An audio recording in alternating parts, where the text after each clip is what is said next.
The lack of vaccine is one of many reasons Americans are nervous as millions of children head back to school. There have already been outbreaks on several college campuses. And Sarah, you've got little ones. Are you comfortable with the idea of sending them back to school right now?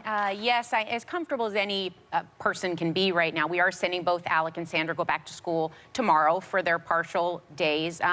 We're ready to try to get back some of the normalcy that we hope is down the road. Mental health is a big concern for me. We've seen spikes in anxiety, depression, suicide, opioid addiction. So many things are blowing up right now. So there's another toll that's taking place in isolation. I also think that right now, again, this is such a personal decision based on your own individual family and the towns and parts of this country you're in. But remote learning oftentimes separates the divide in this country even more. We have so many kids that can't maximize due to not having enough resources to learn from home. So I just think it's time, and we're ready to try to own some normal with precaution and diligence. Right. Right. You feeling the same way, Sonny, about all the things that you're having to deal with? Because you've got teenagers and young people. How are you feeling about sending them back to school? Yeah, I am not comfortable actually sending them back to school because I have the situation where I live in a multi-generational household. My mother lives with us, and my father will also soon be staying with us. And we know that older people have different challenges when it comes to the coronavirus. And so for me, you know, I am not willing to take that chance. And I know that I am blessed in the sense that I can keep my children at home because we have the space, we have the technology, and we have the means to do that. And there are so many families that have to take the chance in a multi-generational household by sending their kids to school without a vaccine. And we've seen what happens in many, many schools. We have kids that are bringing the coronavirus back into their families, and people are dying. There are 200,000 people that have died from the coronavirus under this administration. And it's a very, very difficult decision that so many families have to make.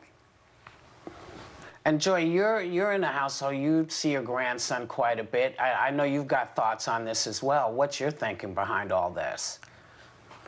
Well, Luca will be doing virtual learning because his parents do not feel that it's safe to go back to school. And I say that the reason they shouldn't go back is the same reason why we are doing this show from home. We're not in the studio. There are huge numbers of executives who are working from home because it's not safe to go back to their office. There's not proper ventilation. There's no rapid testing available. I don't really understand it. So no. And by the way, 500,000 children in this country have tested positive for the coronavirus. We don't even have enough information to know what's going to happen to the children themselves, much less what they're going to bring back to Nana. So, no, is my answer. Yeah. How do I do, Whoopi? Megan, I think it's interesting. I am watching Charlie's family deal with half going to school and half not going to school. So they'll be trying both things. But I think, Megan, you were saying you don't think it's not just about the schools. You're not sure about getting back to business and other things. I'm the only person technically without a child yet. I did finish. Okay. Oh, okay. No, I was finished. You know what? It's okay. Let's move on.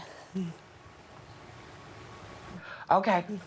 Well, I thought that we had more to talk about, but I will tell you, one of the things that I'm doing is trying to figure out how to really motivate kids to want to learn when they're not at home. I find that that's the toughest thing, is if you can't go to the schoolroom, how do you motivate kids? And I think that's part of the stress that families are going through, because if you have a 6-year-old who's kind of like, well, I don't really get any of this anyway because it's new, you know, you have to find ways to get them going. So I think that's also one of the challenges.